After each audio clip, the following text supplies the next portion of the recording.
Assalamualaikum warahmatullahi wabarakatuh. Perkenalkan, saya Wida Ningrum dengan NIM 2484130052. Pada kesempatan kali ini, saya akan memaparkan materi perkembangan sosial individu. Langsung saja, yang pertama kita beralih ke pengertian. Pengertian dari psikologi perkembangan individu itu merupakan proses belajar adaptasi seseorang dalam berinteraksi dengan lingkungannya untuk penyesuaian diri terhadap norma-norma kelompok, moral, dan juga tradisi yang berlaku. Adapun pengertian menurut tokoh-tokoh psikologi, yang pertama menurut Bandura. Bandura mengatakan bahwa proses ini adalah proses perkembangan yang berkembang melalui observasi, imitasi, dan juga pengalaman sosial. Tokoh yang kedua yaitu Erik Erikson. Beliau mengatakan bahwasannya proses ini merupakan proses perkembangan psikososial yang melibatkan 8 tahap dimulai dari masa bayi hingga lansia. Dan yang terakhir menurut Jean Piaget.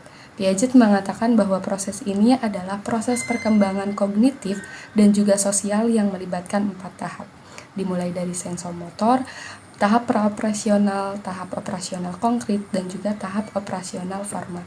Meskipun berbeda-beda pengertian, pada intinya perkembangan sosial individu ini merupakan adaptasi seseorang, cara belajar seseorang untuk bisa menyesuaikan diri dengan lingkungannya. Selanjutnya yaitu tahapan perkembangan sosial peserta didik. Saya mengambil teori menurut Erik Erikson, yaitu melalui 8 tahap, dimulai dari tahap yang pertama yaitu tahap masa bayi ketika usia 0 sampai dengan 1 tahun. Erikson menyebutkannya sebagai fase kepercayaan versus ketidakpercayaan. Karena pada masa ini, bayi belajar untuk mempercayai atau tidak mempercayai lingkungan sekitarnya. Ketika bayi merasa aman, maka ia akan mengembangkan rasa kepercayaannya, dan juga begitupun sebaliknya. Contohnya, ketika bayi digendong oleh ibunya, maka ia merasa nyaman, ia akan lebih mengembangkan rasa kepercayaannya kepada ibunya dan juga lingkungan sekitarnya. Tetapi begitupun sebaliknya, ketika dia tidak nyaman digendong, maka ia akan berontak dan tidak akan mempercayai lingkungan sekitar. Tahap yang kedua yaitu anak kecil ketika usia 1 hingga 3 tahun. Erikson menyebutkannya sebagai otonomi versus rasa malu dan juga keraguan.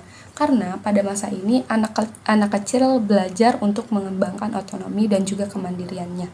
Jika anak kecil ini merasa didukung dan diberi kesempatan untuk membuat pilihan, maka ia akan mengembangkan otonominya. Begitupun sebaliknya. Contohnya, ketika anak kecil diberi kesempatan untuk memilih pakaian atau mainan sendiri, maka itu akan mengembangkan otonomi dan juga kemandiriannya.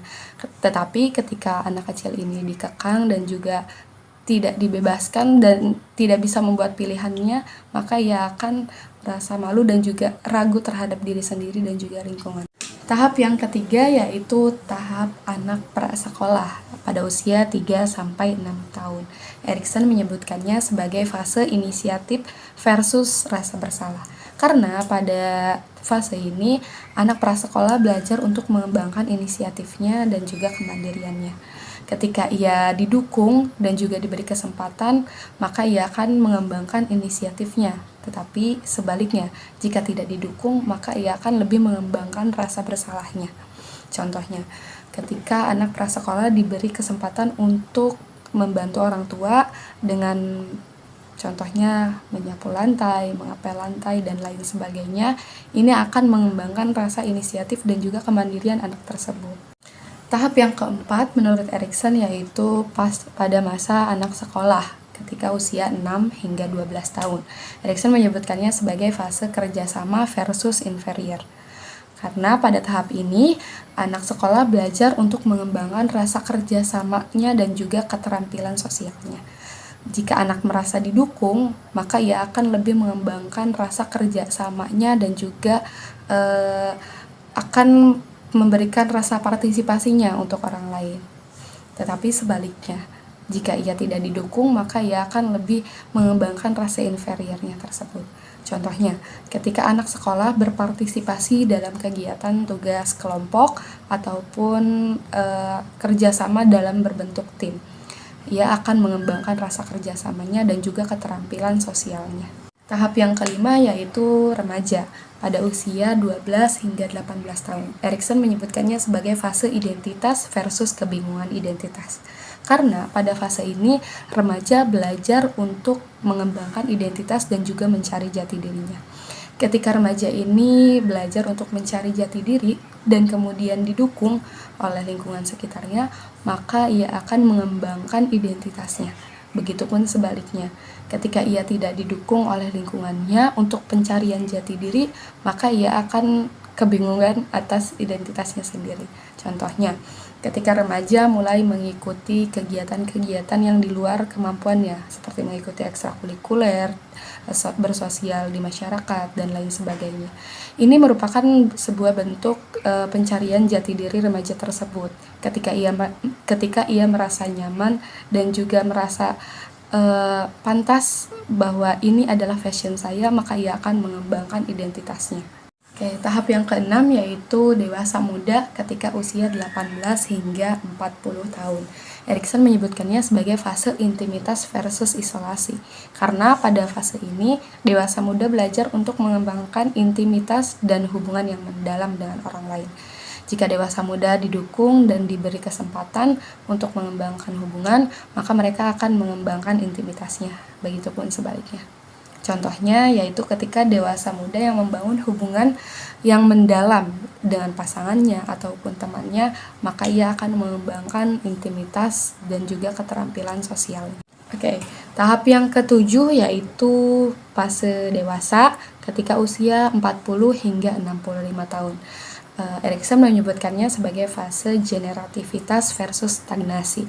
Karena pada fase ini, dewasa belajar untuk mengembangkan generativitasnya dan memberikan kontribusinya kepada masyarakat. Jika dewasa ini merasa didukung ketika melaksanakan hal tersebut, maka ia akan mengembangkan generativitasnya. Begitupun sebaliknya, ketika tidak didukung, maka ia akan lebih mengembangkan stagnasinya. Contohnya, ketika dewasa berpartisipasi dalam kegiatan sosial seperti relawan ataupun mengajar di masyarakat, ini akan mengembangkan generativitasnya dan juga memberikan kontribusinya kepada masyarakat. Oke, tahap yang ke-8 atau tahap yang terakhir yaitu pada masa lansia ketika berusia 65 tahun ke atas. Erikson menyebutkannya sebagai fase integritas versus desesperasi. Karena pada tahap ini lansia belajar untuk mengembangkan integritas dan juga menerima kehidupan mereka dengan damai. Contohnya yaitu ketika lansia merefleksikan kehidupan dan juga menerima atas apa yang telah mereka capai di kehidupan masa lalu, ini akan mengembangkan integritas dan juga menerima kehidupannya dengan damai.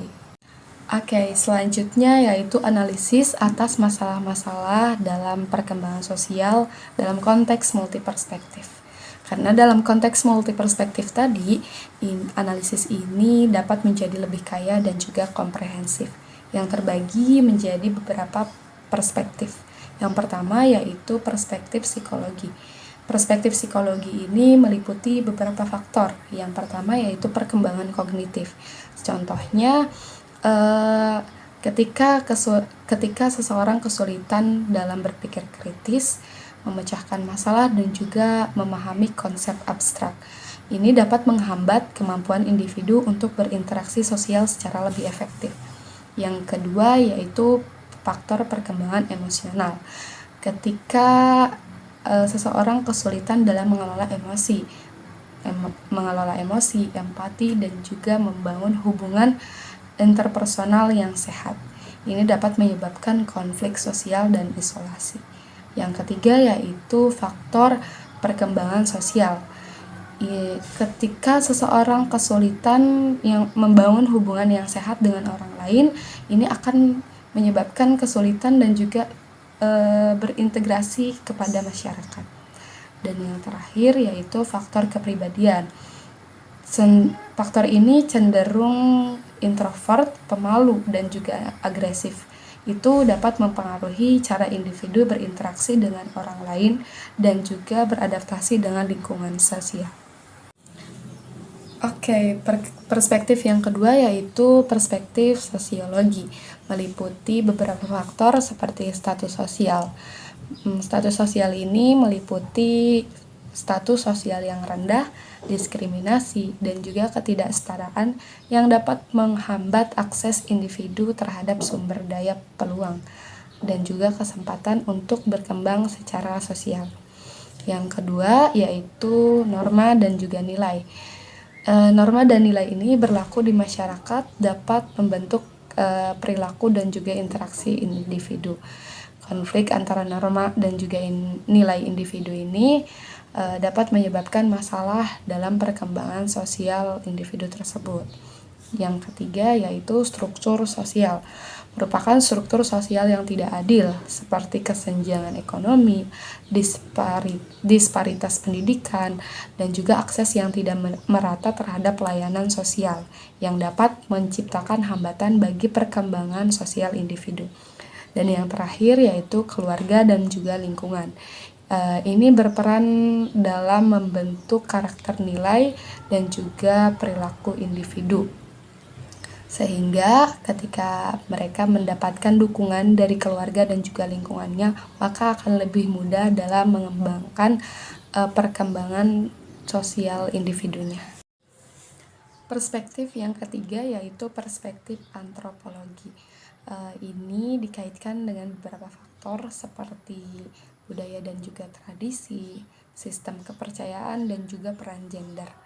Dalam faktor budaya dan juga tradisi yang dianut oleh masyarakat dapat mempengaruhi cara individu berinteraksi dengan orang lain, memahami norma sosial, dan juga membangun identitas. Ketika konflik antar budaya dan tradisi dengan nilai-nilai modern dapat menyebabkan masalah dalam perkembangan sosial. Yang kedua, dari sistem kepercayaannya. Sistem kepercayaan yang dianut suatu kelompok masyarakat dapat mempengaruhi cara individu memandang dunia, mengelola emosi, dan juga berinteraksi dengan orang lain. Dan yang terakhir dari peran gender yang dikonstruksi oleh budaya dapat mempengaruhi cara individu berinteraksi dengan orang lain, memilih profesi, dan juga membangun identitasnya. Oke, perspektif yang keempat yaitu perspektif ekonomi. Ekonomi memberikan pemahaman tentang pengaruh faktor-faktor ekonomi terhadap perkembangan individu. Dalam perspektif ini, masalah-masalah perkembangan sosial individu dikaitkan dengan beberapa faktor. Yang pertama yaitu kesenjangan ekonomi. Kesenjangan ekonomi yang besar dapat menyebabkan akses yang tidak merata terhadap sumber daya, pendidikan, dan layanan kesehatan yang pada gilirannya dapat menghambat perkembangan sosial individu. Yang kedua yaitu kemiskinan. Kemiskinan dapat menyebabkan kurangnya akses terhadap pendidikan, kesehatan, dan juga nutrisi yang memadai, yang dapat berdampak negatif pada perkembangan fisik, mental, dan juga sosial individu. Yang ketiga yaitu pengangguran. Pengangguran dapat menyebabkan stres, depresi, dan juga rasa rendah diri yang dapat menghambat perkembangan sosial individu. Oke, kini tiba di kesimpulan dari materi perkembangan sosial individu, yang merupakan proses yang kompleks dan juga dinamis yang dipengaruhi dari beberapa faktor internal dan juga eksternal yang saling berinteraksi. Setelah kita membahas dimulai dari pengertian, tahapan dan juga analisis atas masalah-masalah yang terjadi, kita dapat menyimpulkan bahwa dukungan yang holistik dan komprehensif itu sangat diperlukan untuk memastikan perkembangan sosial yang sehat dan juga optimal. Pemahaman yang mendalam tentang materi kali ini diharapkan menjadi bekal bagi kita semua dalam menciptakan lingkungan yang kondusif bagi perkembangan sosial yang positif dan juga berkelanjutan.